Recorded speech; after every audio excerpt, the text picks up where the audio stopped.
Russian President Vladimir Putin crossing a point of no return last week when he formally annexed 4 regions of Ukraine, illegally consuming 15% of Ukraine's territory, including several major cities, the biggest land grab in Europe since World War II.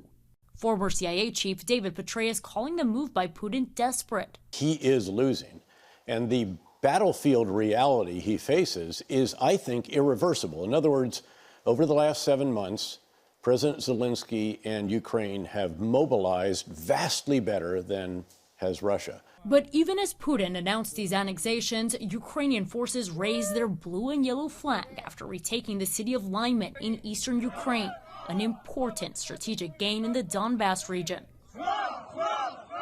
Ukraine building on the huge gains it made in the northeast last month, shown here in blue. The counteroffensive by Ukrainian forces is a disaster for the Kremlin.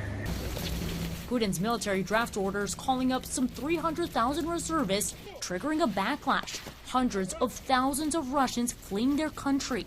At the Kremlin, Putin doubling down on the war, threatening to use nuclear weapons, saying we'll protect our land with all the forces and means at our disposal. Petraeus saying the use of nuclear weapons can't go unanswered. You don't want to, again, get into a nuclear escalation here, but you have to show that this cannot be accepted in any way. Meanwhile, in the east, new evidence of Russia's alleged war crimes uncovered. Ukrainian prosecutors say this civilian convoy fleeing the fighting was shelled by the Russians, killing at least 24 people and injuring dozens of others.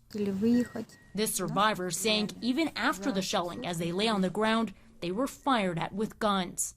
Alwin Lopez, ABC News, Atlanta.